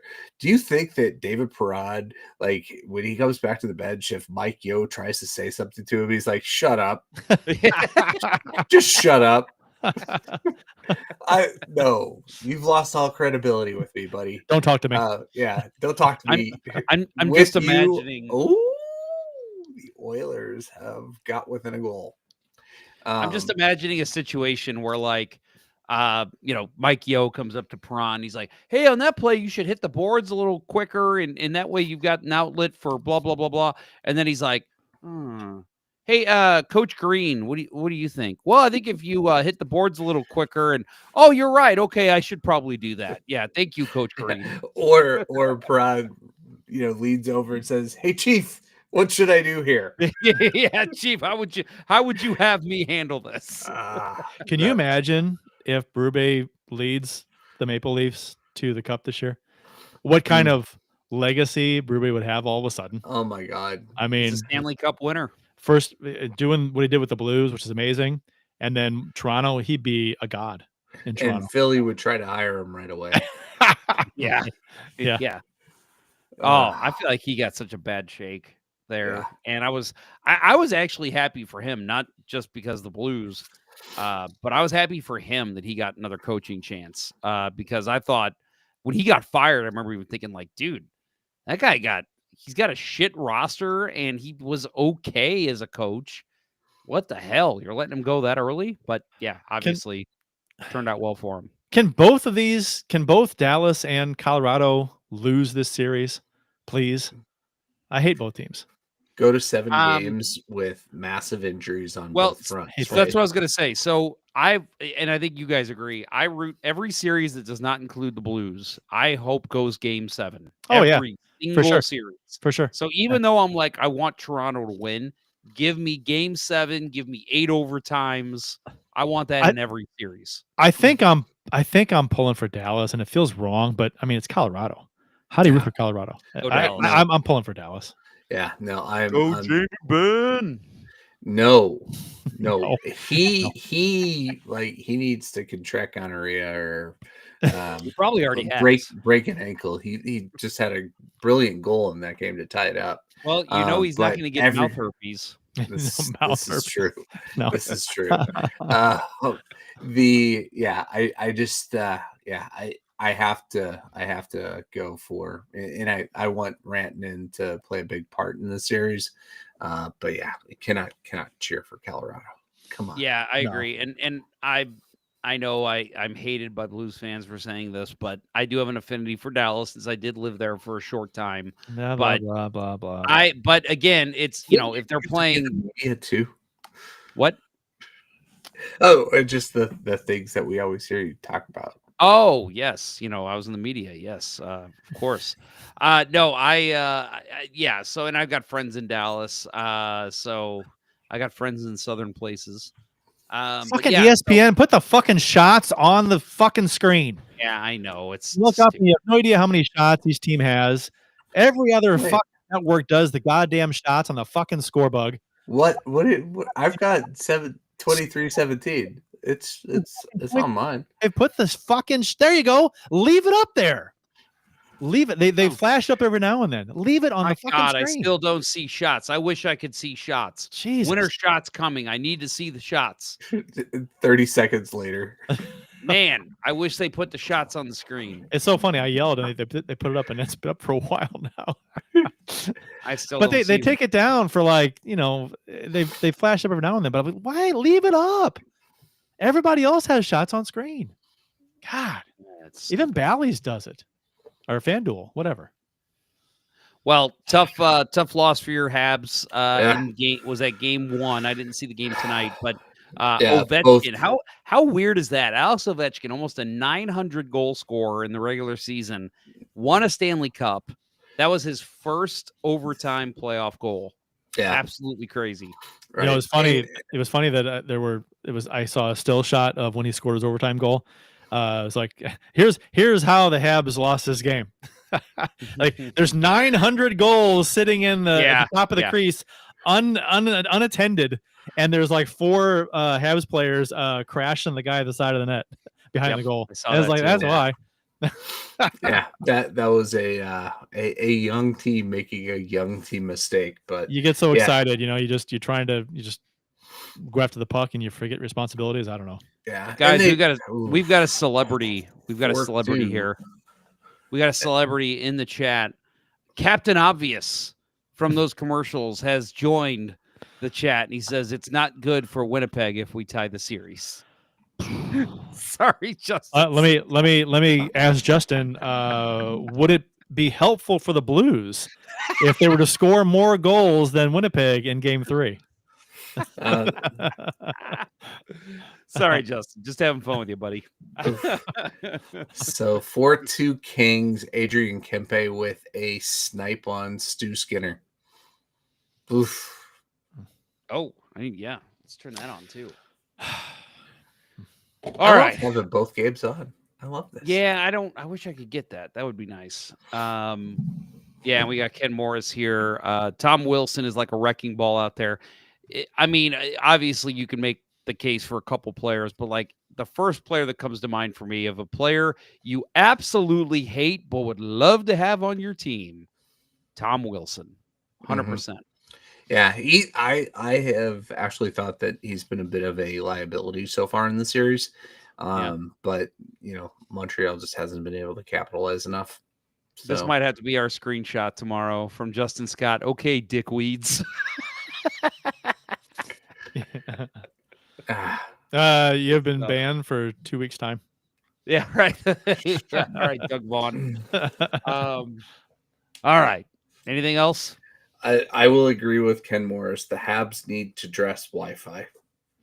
Arbor Xhekaj is missing, but they've been so close in this series so far. And like I said, tonight was Logan Thompson stealing a game, and he made one incredible save. Puck should absolutely have gone in, and he made a scramble save, thing of beauty, and then shut the Canadians down when it mattered, and they got an empty netter, 3-1 win.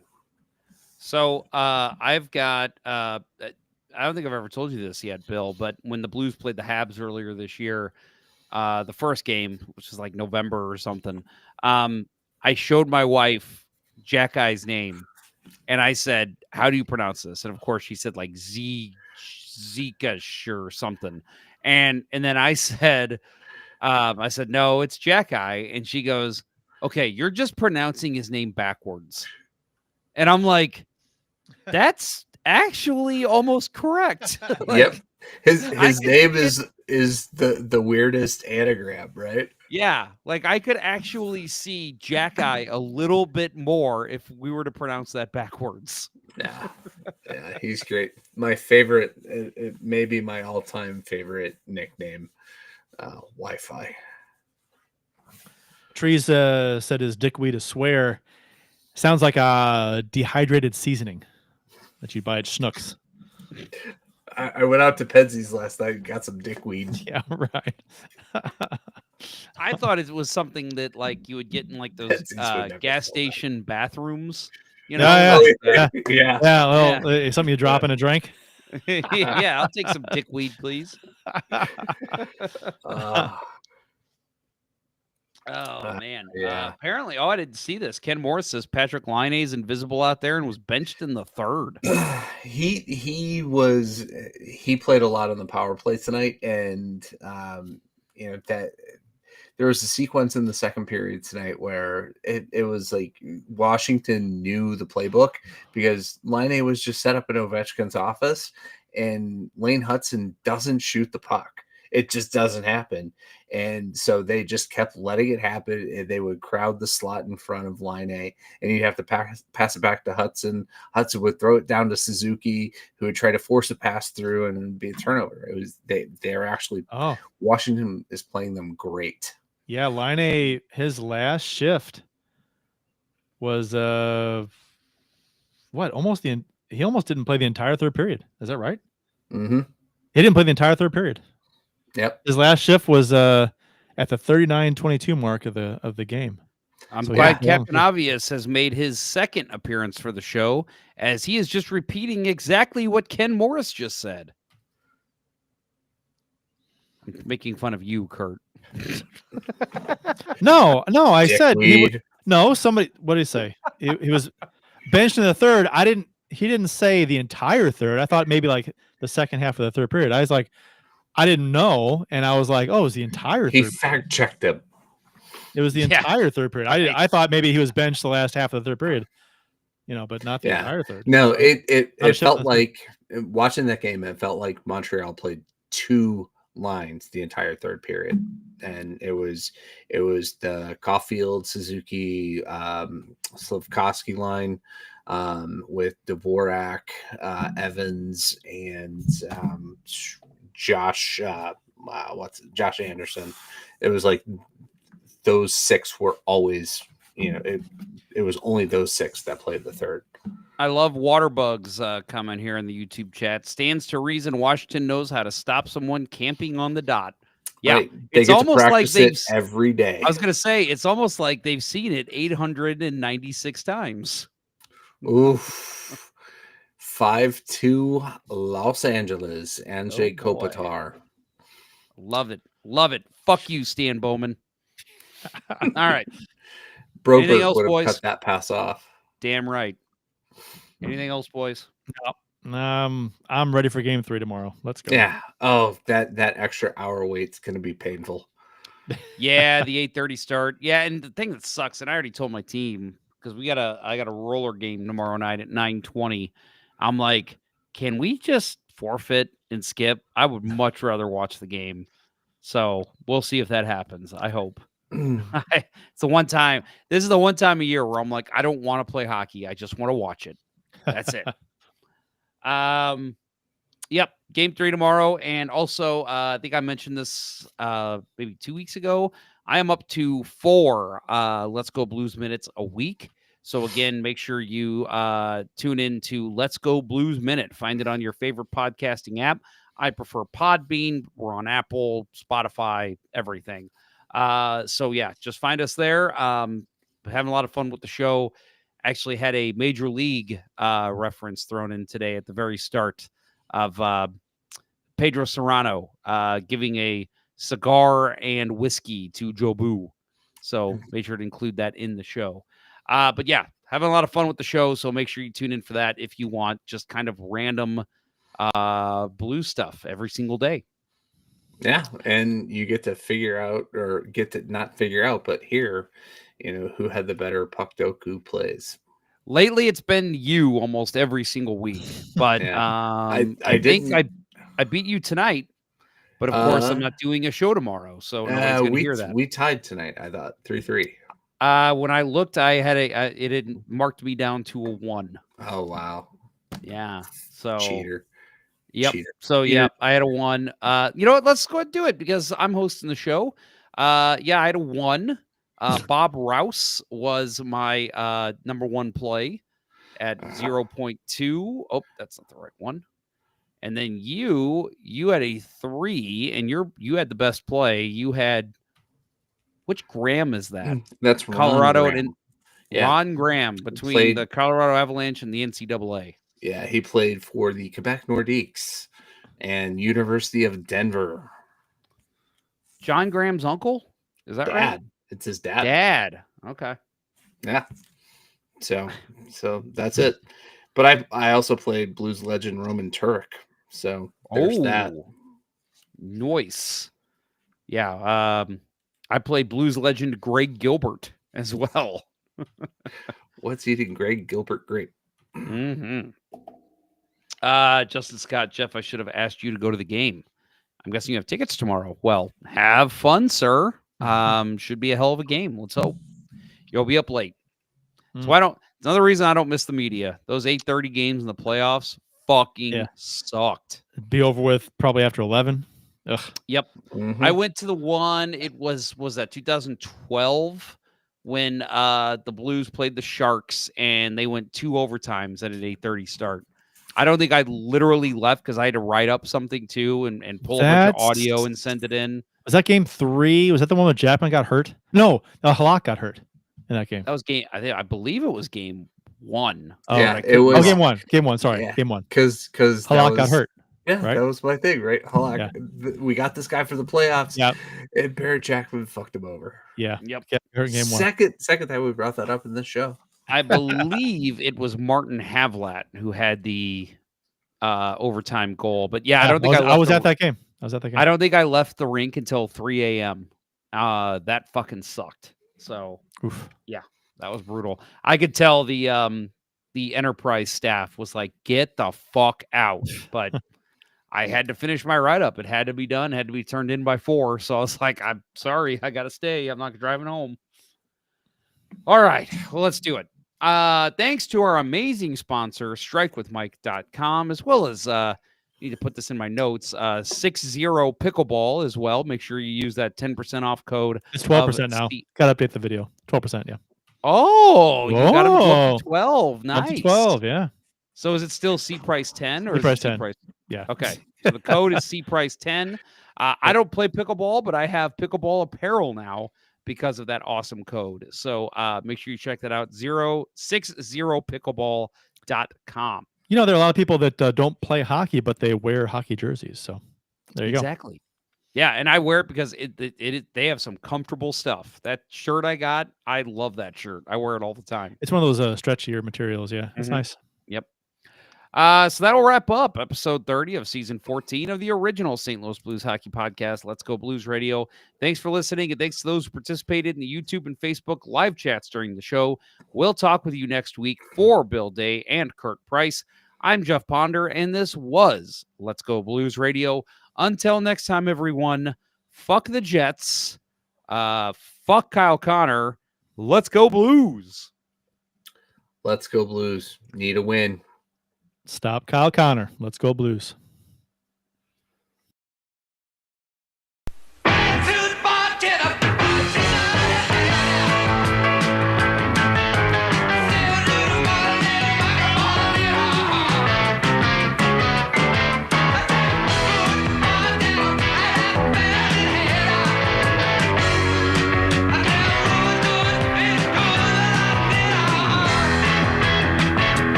A Mark Goodson television production. Sit, Ubu, sit. Good dog. I found prints!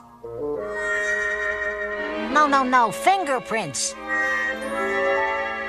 I don't think so. Kmart is more than any store you have known before.